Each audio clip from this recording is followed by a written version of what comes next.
টললো সকল দেশ সজন, টললো সকল দেশ। কোটি কোটি কামদেব মূর্ছিত হয়ে পড়ে যায় যখন সেই মদনমোহন শৃঙ্গার করে কারোর দিকে তাকায়। কামদেব মূর্ছিত হয়ে পড়ে যায়, সৌন্দর্য দূরের কথা, কামদেব মূর্ছিত হয়ে পড়ে যায়। আর সেই রাধা কৃষ্ণের মিলিত তনু হচ্ছেন আমার শ্রীমন মহাপ্রভু। সৌন্দর্য যার কাছে এসে মুখে ঘন্টা দিয়ে দেয়, সৌন্দর্য। এই জন্য তো বললেন যখন মহাপ্রভু জন্ম হয়েছিলেন চন্দ্রগ্রহণ ছিল, এই চন্দ্রগ্রহণ গেল, চন্দ্রগ্রহণ ছিল, চন্দ্র যখন বাইরে ওইদিকে আকাশে চন্দ্র উদয় হয়েছে আর এইদিকে গৌর চন্দ্র প্রকট হয়েছে। আর মহারাজ চন্দ্র বলছেন নিষ্কলঙ্ক গৌর চন্দ্র দিল দর্শন, তাহলে সকলঙ্ক চন্দ্রের আর কিসের প্রয়োজন? সকলঙ্ক মানে আরে আমাকে তো রাহু অনেকবার ছায়া দিয়েছে, আমি কলঙ্কিত। যখন নিষ্কলঙ্ক গৌরচন্দ্র দর্শন দিয়েছে তাহলে আমার আর কোনো প্রয়োজন নেই।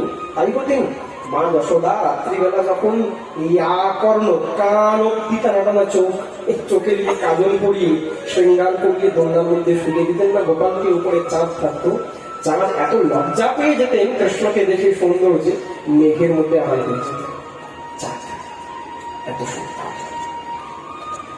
তো এবার মহারাজ তবে থেকে গোপীগণ শ্রীকৃষ্ণচন্দ্রের রূপে মনকে হরণ করে দেয়। এবার যদি আপনার মনকে, আপনার মন হরণ, এখনো তো মন হরণ হয় নাই, মন যখন হরণ হবে না সবকিছু আশেপাশে তিতো লাগবে, তেতো লাগবে, সব সংসার বিষের মতো মনে হবে। মন যাবে হরণ হয়ে যাবে, হরণ করে বৃন্দাবনে নিয়ে যাবে, তখন কিচ্ছু শোনাবে না। সাধক তখন আপনা আপনি অন্য রবের মধ্যে মধ্যে রমণ করবে, কখন দিন কখন রাত কখন সন্ধ্যা কিছুই বুঝতে পারবে না, বাইরে কি হচ্ছে না ভুলে যায় সাধক। গোপীগণের পায়ে অবস্থা, গোপীগণ প্রতিদিন দুপুর বেলা করে বাজারে যায় মাখন বিক্রি করতে, ওই মাখন লেলো, ওই দুধ লেলো, ওই ছানা লেলো, ওই মিশ্রি লেলো। মনটা তো শ্যামসন ধরন করে নিয়েছে, আর ইচ্ছে করে তারা হেঁটে যেত একটু দূর অব্দি। কেন? যদি একটু ঘুরে যায়, ইচ্ছে করে ঘুরে যেত, রাস্তা বড় রাস্তা দিয়ে যেতে বলে। কেন? বড় রাস্তা দিয়ে গেলে রাস্তার মাঝখানে নন্দমহল করবে, আর নন্দমহল যদি একবার সামনে গিয়ে নন্দনকে দর্শন করতে পারি সারা দিন তাহলে ভালো হয়ে যাবে আমাদের। প্রেম যে বলো বাজার কিন্তু এখানে, তাদের বাড়িয়ে খাবে, তারা কিন্তু এখান দিয়ে যেতেই পারে না, ওই দিক দিয়ে দিয়েছে। কেন? একবার যদি নন্দন দর্শন হয়ে যায়। কোনোদিন মাখন বিক্রি করছে, कोई माखन ले लो, कोई मिश्री ले लो, कोई दही ले लो, कोई दूध ले लो। আর হঠাৎ করে জঙ্গলের মধ্যে শ্যামসুন্দর দাঁড়িয়ে থাকতেন, মাথার মধ্যে ময়ূরপুচ্ছ ধারণ করে গোপীরা যখন একবার দেখতো মন হরণ হয়ে যেত। আর কেউ জাগতিক ক্রিয়াকর্ম করতো না, তখন বলতে বলতে কি বলতো? कोई श्याम ले लो, कोई मधुसूदन ले लो, कोई माखन ले लो, कोई दही ले लो, श्याम ले लो, कृष्ण ले लो, गोविंद ले लो, मुकुंद ले लो। চিৎকার করতে হবে। এই হচ্ছে মনকে হরণ করা, যে তাই জন্য তার নাম মনোহর, মদনমোহন। গোপীরা যখন ভেবে কিছু বুঝতে পারলেন না তখন মনে মনে ভাবলেন যে আমরা শক্তি আরাধনা করবো, আমরা মায়ের আরাধনা করবো। তারা দেবী কাত্যায়নীর অর্চন শুরু করলেন, দেবী কাত্যায়নীর পূজন শুরু করলেন। হেমন্তে প্রথমে মাসি নন্দ ব্রজ কুমারিকা চেয়োর্হবিষ্যং ভুঞ্জানা কাত্যায়ন্যার্চনাব্রতম। হেমন্তে প্রথমে মাসে মানে কার্তিক মাসে। চেরু হরিষ্ঠেন, চরু মানে হচ্ছে অন্ন, আর হবি মানে হচ্ছে ঘি। ঘৃত মিশ্রিত এক সিদ্ধ অন্ন পাই না, এক সিদ্ধ পাই যে। তখন গোপীগণ বালি দিয়ে, মৃত্তিকা দিয়ে দেবী কাত্যায়নীর বিগ্রহ নির্মাণ করলেন, আর 1 মাস কঠোর তপস্যা, কঠোর ব্রত ধারণ করলেন। কেন? ভগবান শ্রীকৃষ্ণকে কান্ত রূপে, স্বামী রূপে পাবেন, তাই জন্য। আর এদিকে যখন কাত্যায়নী ব্রত শুরু করার পর 1 মাস ধরে তীব্র ব্রত যখন তারা বিশ্রাম রাখলেন, সাক্ষাৎ ভগবঙ্গল জগদম্বিকা দেবী কাত্যায়নী তাদের সামনে প্রকট হলেন। বলিয়ে কাত্যায়নী দেবী কি জয়। বৃন্দাবনের অধিষ্ঠাত্রী দেবীকে, বৃন্দাবনের অধিষ্ঠাত্রী দেবী হচ্ছেন দেবী কাত্যায়নী। তাই জন্য নিয়ম রয়েছে বৃন্দাবন দর্শনে, আগে বৃন্দাবন দর্শন যদি যান, বৃন্দাবনে গিয়ে আগে সবার আগে দেবী কাত্যায়নীকে দর্শন করতে হয়। দেবী কাত্যায়নীর কাছে দর্শন করে আদেশ নিতে হয়, তারপর সম্পূর্ণ বৃন্দাবনকে দর্শন করতে হয়। এটা নিয়ম। কাত্যায়নী জিজ্ঞাসা করলেন, হে ব্রজকুমারীগণ, হে দেবীগণ, তোমরা কি চাইবে? চাও, তোমরা যা চাইবে তোমাদেরকে তাই দিবে, একটাই প্রার্থনা করলেন। তো যারা যারা ভগবানকে নিজের স্বামী রূপে চান, কান্ত রূপে চান, প্রতিদিন এই মন্ত্রটি প্রার্থনা করবে। আর বেশি বেশি করে, সামনে এখন শক্তি আরাধনা আমাদের আসছে, বাংলার সবচাইতে বড় উৎসব দুর্গা পূজা। মায়ের কাছে যদি সবচাইতে শ্রেষ্ঠ কিছু চান, সবাই তো মন্ত্রের মধ্যে চলে যেতে বলছে, যশং দেহি, জয়ং দেহি, রূপম দেহি, কেউ রূপ চায়, কেউ জয় চায়, কেউ যশ চায়, এগুলো চেয়ে কিচ্ছু লাভ নেই। যদি চাইতেই হয় এই একটা জিনিস চাইবে। বলে কেন? দুর্গা পূজার শক্তির আরাধনার পরে কিন্তু দামোদর ব্রত পড়ে আমাদের। ঠিক ভগবান শ্রীকৃষ্ণের ভজনের মাস, ভক্তদের ভজনের মাস। তাই দেবী আরাধনার কাছে যদি কিচ্ছু চান অষ্টমীর দিন মায়ের কাছে, এই জিনিসটা চান। যারা যারা তাকে স্বামী রূপে পেতে চান তারাই।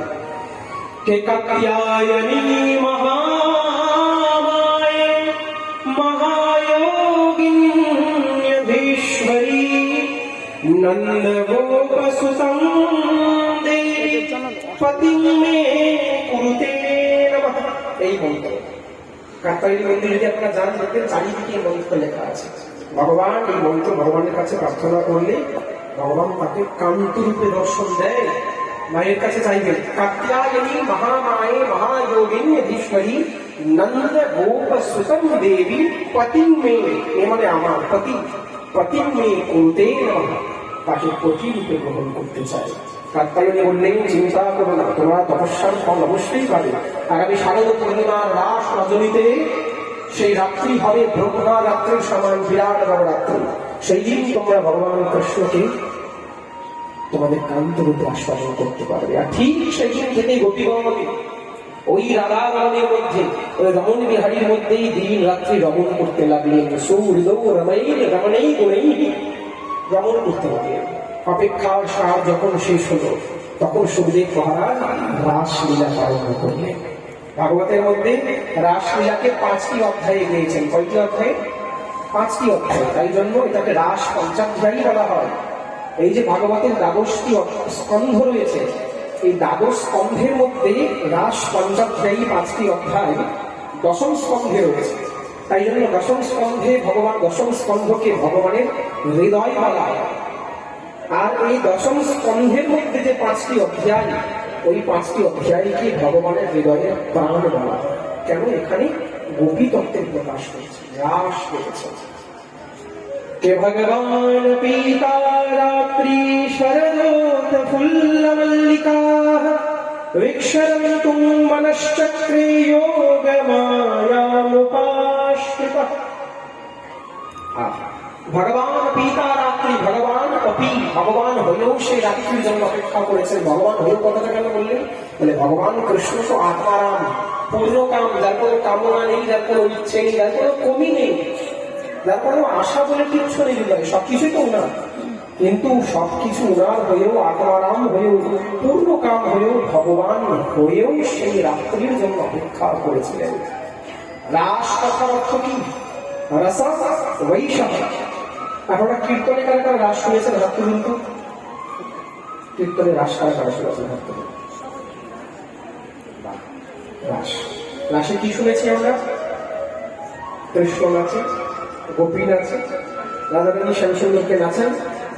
আবার নাঙ্গলের কাছে এই ডিসক্লেমার রাখে, তুমি নাচবে কিন্তু তোমার কানের দুল দিবে না। হ্যাঁ, এগুলো ভালো পদ, একটা খুব সুন্দর আমাদের মহাজনগণ লিখেছেন। কিন্তু প্রকৃতই কি এই নাচাটাই কি রাস? রাস কথার অর্থ কি? রাস যদি প্রকৃত পক্ষে আমরা আস্বাদন করি, রাতের ঘুম উড়ে যাবে।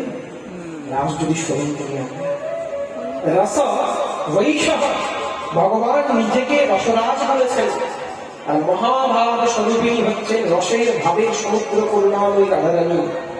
ভগবান সেই দিন নিজের রস সমুদ্রের মধ্যে গোপীগণকে ডোবানোর জন্য রাসকে প্রকট করেছিলেন। প্রেম সে বলো, রাস কখনো মাত্র একটা পুরুষ আর এতগুলো নারীর মিলন নয়। রাস মানে শুধুমাত্র কৃষ্ণ, বিলেটা একটু কম, ডিভিডেশনটা একটু কম। রাস মানে শুধুমাত্র কৃষ্ণ আর গোপীদের মিলন নয়। রাস মানে শুধুমাত্র যে এত এত ব্রজের গোপীগণ আর একা একজন কৃষ্ণ এদের মিলন নয়। রাস মানে কখনো সংভোগ নয়, মিলন শুধু নয়। রাস মানে হচ্ছে হ্যাঁ মিলন ঠিকই, তবে শরীরের নয়। রাস মানে হচ্ছে আত্মা পরমাত্মা। প্রেম সে বলো। রাস মানে হচ্ছে জীব আর ঈশ্বর মিলন। আমাদের রস সমুদ্রে রসশাস্ত্রের মধ্যে 5 প্রকারের ভক্তি তত্ত্ব বলেছেন, ভাব তত্ত্ব। কি কি 5 প্রকারের ভাব? কি কি? পঞ্চবিধা ভাব যাকে বলা হয়, শান্ত, দাস্য, সখ্য, বাৎসল্য, মধুর। একমাত্র গোপীগণ এই রাসকে আস্বাদন করেছিলেন মাধুর্য প্রেমে, মাধুর্য রসে। কেন? তাই জন্য এই মাধুর্য রসকে শ্রেষ্ঠ রস বলা হয়, যাকে কান্তা ভাব বলে, যাকে পতি বা স্ত্রী পক্ষের ভাব বলেন। কিরকম? যে শান্ত ভাব পোষণ করে। শান্ত ভাব মানে তুমি আমার প্রভু, আমি তোমার দাস, এতটুকু। হ্যাঁ, দূর থেকে প্রণাম, এর বেশি কিন্তু না। এটা শান্ত ভাব। এমন মানুষ আছেন যারা শান্ত ভাবে ভগবানকে আস্বাদন করে। এরপরে হয় দাস্য, দাস্য ভাব। বাড়ির চাকর যেরকম মালিকের সঙ্গে ব্যবহার করে, কাজ করে দিন, সেবা করে দিন। চাকরকে কখনো ঘরে বসিয়েছেন, বেডরুমে ঢুকিয়েছেন, ঘুমিয়েছেন, আদর করেছেন, চাকরকে করে দিল না। যে তুমি আমার প্রভু, আমি তোমার চাকর, শ্রদ্ধা তোমার চরণেই আমি থাকি, তোমার চরণেরই সেবা করি, এতটুকুই। এর বেশি কিন্তু দাস্যভাব করে উঠবে না। সবকিছুর মর্যাদা আছে। এরা সখ্য ভাব মানে মিত্রতা, বন্ধু ভাব। ভগবানকে যারা বন্ধু ভাবে, এখন এই বিষয়গুলো খুব হৃদয়ে অবিরত ভাবে বোঝানো চলিস। যখন আমি কাউকে সখা ভাববো, সেখানেও কিন্তু একটা মর্যাদা থাকে, সেখানেও ভালোবাসার একটা দায়িত্ব থাকে। সখাকে কিরকম ভালোবাসা যায়? আলিঙ্গন করি, আদর করি, যতটা পারা যায়, মনের দুঃখের সুখের কথা বলা যায়। তারপরে আসে বাৎসল্য ভাব মানে মমতা আসন। যশোদা বাৎসল্য ভাবের শিরোমণি ছিলেন। অনেকে বলবেন তাহলে কি মায়ের ভালোবাসা থেকে কি কান্ত ভাব বেশি উপরে চলে গেল? না, মাতৃ ভালোবাসার মধ্যে বাৎসল্য, একটা মা যেরকম একটা সন্তানকে ভালোবাসে, সেখানেও কিন্তু একটা সময় মর্যাদা লাগে। এতটুকুই ভালোবাসা বা এতটুকুই একটা মা তার সন্তানকে আদর করতে পারবে, এটারও একটা দায়রা থাকে। ও বেশি বলে তো পারে। কিন্তু একটা কান্তার একটা কান্ত, একজন কান্তা আর কান্তর ভাব। এখানে আমি স্বামী স্ত্রী নামটা উচ্চারণ কেন করবো না? কারণ ভগবানের সম্বন্ধ শুধুমাত্র গোপীদের সঙ্গে স্বামী স্ত্রী ভাবের সম্বন্ধ ছিল। কান্তা ভাব, যাকে মাধুর্য রস বলে, যেখানে তোমাকে ভালোবাসার জন্য এক দায়রা চুলের মতো যেন কোনো বাধা বিপত্তি না থাকে, যেখানে নিজের সবটা সমর্পণ করে দিয়ে, যেখানে সর্বভাবের উপরে উঠে তোমাকে ভালোবাসা যায়, তোমাকে আস্বাদন করা যায়, যেখানে তোমাকে আলিঙ্গন সুখ যেন বৃন্দমাত্র কোনো ভাবনা হৃদয়ের মধ্যে মর্যাদা না আসে, যেখানে মন সুখে তোমাকে নিয়ে বাঁচা যায়, তাকে কান্তা ভাব বলেছেন। এবার সাধক যখন কান্তা ভাবে যায়, মাধুর্য ভাবে যায়, এই মাধুর্য ভাবের মধ্যেই 5টি ভাবকে আমরা খুঁজে পাই। এই মাধুর্য ভাবের মধ্যেই দাস্য ভাব থাকে, এই মাধুর্য ভাবের মধ্যেই শান্ত ভাব থাকে, এই মাধুর্য ভাবের মধ্যেই সখ্য ভাব থাকে। গোপীগণ কৃষ্ণের সঙ্গে যখন লীলা করতেন তখন সখ্য প্রেমে লীলা করতেন। গোপীগণ যখন দূরে অবস্থান করতেন কৃষ্ণ থেকে, তখন তারা শান্তভাবে অবস্থান করতেন। গোপীগণ যখন ভগবানের জন্য চরণ সেবা করতেন, ভগবানের তখন দাস্যভাবে করতেন। গোপীগণ যখন ভগবানের আদর যত্ন করতেন মমতা দিয়ে, ভগবানকে কুঞ্জের মধ্যে ঘুম পাড়াতেন, ভগবানকে যত্ন করতেন, মুখ মুছিয়ে দিতেন, তখন বাৎসল্য ভাব পোষণ করতেন। আর আজ রাসের মধ্যে প্রেয়সী হয়ে, কান্তা হয়ে তারা সর্বপ্রকারের বাধাকে সরিয়ে শুধুমাত্র কৃষ্ণরূপী রসকে আস্বাদন করার জন্য ভগবান নিজেই সাহা মানে নিজেই হচ্ছেন রস বর্ধিনী। এই রসকে আস্বাদন করার জন্য গোপীগণ রাসকে পালন করেছে। প্রেম সে বলো। যেখানে কৃষ্ণকে ভালোবাসার জন্য কোনো বাধা, কোনো মর্যাদা থাকবে না। থাকে, আমি যদি জগতের দৃষ্টিতেও বুঝাই, একটা স্ত্রী যেরকম তার স্বামীকে আস্বাদন করতে পারে, জগতের কোনো মানুষ আস্বাদন করতে পারবে তাকে সেরকম করে পারবে? কারণ একজন স্ত্রীর সর্বপ্রকারের অধিকার থাকে তার স্বামীর উপরে, যেটা এক সময় গিয়ে বাৎসল্য মানে মায়ের কাছেও কিন্তু একটা মর্যাদা থাকে তার সন্তানের কাছে, এতটুকুই তার কাছে আসতে পারবে। কিন্তু একজন স্ত্রী সহধর্মিণী হয়ে ওঠে, এক দুই প্রাণ এক আত্মা হয়ে ওঠে, সেটাই হচ্ছে আমাদের রাস। এখানে শরীর শরীর মিলন নয়, কারণ ভগবানের সম্পূর্ণ এই লীলা থেকে কামদেব বৃন্দাবনের বাইরে অবস্থান করতেন, কামদেবের প্রকাশ কৃষ্ণ লীলায় হয় নাই। তবু আমি বুঝিয়ে দিই, যারা যারা এই রাসকে নোংরা করে একদম বিবিধ প্রকারের ঘনগন্ধ করে বাইরে প্রকাশ করেন, ভগবানের বয়স কত? মাত্র 10 বছর রাস যখন ভগবান করছেন। আর গোপীগণের বয়স কত? একজন গোপীর বয়স 25, একজন 30, কেউ 40, কেউ 50, কেউ 55, 65 বছরের গোপী রাস করেছিলেন। তাহলে ভাবুন, এখানে কামের কোনো প্রকাশ হতে পারে স্বপ্নতেও? এখানে শরীরের সুখ নয়, এখানে মিলনের সুখ নয়, এখানে শুধুমাত্র কৃষ্ণকে আস্বাদন করার সুখ। গোপীগণ জানেন না কৃষ্ণ ভগবান, জানেন। গোপীগণ এমন নয় যে জানেন না কৃষ্ণ ঈশ্বর, সব প্রত্যেকটা গোপী জানেন যে কৃষ্ণ ঈশ্বর, কিন্তু সব জেনেও তারা কৃষ্ণকে নিজের মতো করে আস্বাদন করেছে। ঈশ্বর হতে পারে তুমি, কিন্তু আমার বাইরায়, আমার পর্যায়ে তুমি আমার প্রাণের মতোকে রাস করা হয়। রাস কার দ্বারা সম্ভব? রাস একমাত্র গোপীর দ্বারা সম্ভব। গোপী কাকে বলা হয়?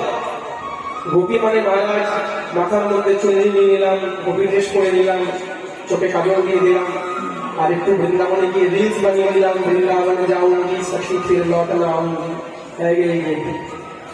যিনি আজীবন কপালে তিলক করেন নাই, তিনিও এই রিলস লাগান বৃন্দাবনে। মানুষ কিছু করলেই এখন রিলস লাগায়, ভিডিও করে, লাইভ করে, কিছু করে। আমি এক জায়গায় দেখছিলাম, একজন লাইভ দেখলাম পোস্ট করি, উনি সামান্য ওই আপনার কাটুয়া থেকে মাটিয়ারি গেছে, কাটুয়া থেকে মাটিয়ারি, সেটা যেন লাইভ করেছিল। কি করে কাটুয়া থেকে মাটিয়ারি আসতে হয়?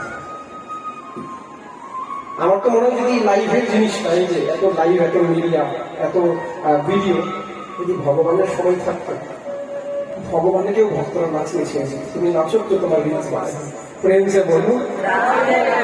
হ্যাঁ, সবকিছু আমরা ক্যামেরা বন্দি করতে চাই, সবকিছু। এবার গোপী কথার অর্থ হচ্ছে শুধুমাত্র সাজ পোশাক, বাইরের নয়। গোপী কখনো বাইরে সাজাতেন না, মনে রাখবেন। গোপী হচ্ছে কোনো সাজ নয়, গোপী কোনো আবেশ নয়, গোপী কোনো বেশ নয়, গোপী হচ্ছে হৃদয়ের আবেশ, গোপী হচ্ছে শৃঙ্গার ঠিকই, কিন্তু গোপী কখনো বাইরে সাজাতেন না, গোপী হৃদয়কে সাজাতেন। গোপী কথার অর্থ হচ্ছে গোবিহি ইন্দ্রিয়বিহি কৃষ্ণম রসম পিবতি ইতি গো। গো কথার অর্থ হচ্ছে ইন্দ্রিয়, আর পি কথার অর্থ হচ্ছে পান। যিনি নিজের পঞ্চ জ্ঞানেন্দ্রিয়, পঞ্চ কর্মেন্দ্রিয় অনবরত 24 ঘন্টায় অনবরত নিজের ইন্দ্রিয় দ্বারা কৃষ্ণরূপী রসকে আস্বাদন করতেই থাকেন, করতেই থাকেন, করতেই থাকেন, তাকেই একমাত্র গোপী বলা হয়েছে। গোপী হলো অনেক দুর্লভ। গোপী মানে প্রতীক্ষা, গোপী মানে আশাহীন হয়ে যাওয়া নয়, গোপী মানে অপেক্ষা। আজও অব্দি বৃন্দাবনে গোপীগণ কৃষ্ণের জন্য অপেক্ষা করছেন। ওই যে বলে দিয়েছিলেন, আরে কিছুদিনের জন্য যাচ্ছি, চলে আসবো, কৃষ্ণ কিন্তু আজও আসেন না, কিন্তু আজও অপেক্ষা করেছে। ওই যে আসবে, বিশ্বাস তো আছে আসবে, অপেক্ষার ভজন, বিরহের ভজন। গোপীর 2-4টে মুখের কথাই আমি কতটুকু বলবো গোপীর কথা? গোপীর বর্ণনা শুধুমাত্র কৃষ্ণের সঙ্গে আলিঙ্গন করাটুকু না। গোপী ভাগবতে বলছেন, দুহন্ত ভিয়জুম রাষ্ট্র দোহক হিত্বা সংস্তুকঃ। গোপী যখন নিজের সন্তানকে স্তন্যপান করাচ্ছেন বুকে, তবুও সন্তানটা কিভাবে বুকে ধরে আছে এটাও ভাবনা। নিজের সন্তান, কৃষ্ণ হে কৃষ্ণ হে কৃষ্ণ হে কৃষ্ণ হে। কেন গোপীর সংসার ছিল না? সন্তান ছিল, পরিবার ছিল, স্বামী ছিল, শ্বশুর শাশুড়ি, এমনকি গোপী বাইরে দুধ বিক্রি, দই আদি মাখন সব বিক্রি করতে যেতেন, কর্মও করতেন, কিন্তু প্রত্যেকটা কর্মের মধ্যে লিপ্ত হয়েছিলেন কৃষ্ণ। এটাই তো গোপী। গোপী মানে যে নিজের সমস্ত ভজনকে, নিজের ভালোবাসাকে কৃষ্ণের প্রতি যে তার আর্দ্রতা ভাব যে গোপন করে রাখে এই জগতের থেকে, তাকে গোপী বলা হয়। যে গোপন করতে জানে, যে নিজের ভক্তিকে গোপন করতে জানে, যে নিজের ভালোবাসাকে গোপন করতে জানে, তাকে গোপী বলা হয়। গোপী চার পাঁচটা মুখের কথা নয়। গোপী হয়েছিলেন কারা? সখী মঞ্জুরি কারা হয়েছিলেন? আমাদের আচার্য বর্গ, সর্বগোস্বামী পাদ, রূপ গোস্বামী পাদ ছিলেন রূপমঞ্জুরি, সনাতন গোস্বামী পাদ হয়েছিলেন ব্রজের মধ্যে, উনি ছিলেন বিলাস মঞ্জুরি, গোপাল ভট্ট গোস্বামী পাদ যিনি হয়েছেন উনি হয়েছিলেন গুণমঞ্জুরি, রঘুনাথ দাস গোস্বামী পাদ তুলসী মঞ্জুরি, ইনারা ছিলেন এক একজন গোপী। কিন্তু সাজে বুঝতে পারবেন, সাজে চিনবেন তাদেরকে? কি করে থাকতেন? ছেঁড়া কাঁথা, মেলা মাথা, পর্ণে বহির্বাস, কেউ জিজ্ঞাসিলেন ওই শ্রী চৈতন্যের দাস। গোপীকে দেখলে বোঝা যায় না, কিন্তু হ্যাঁ, গোপীর পাশে যখন থাকবেন, গোপীর সঙ্গে যখন থাকবেন, তখন কিছু না কিছু একটা বুঝতে পারবেন যে এই কিছু একটা পেয়েছে।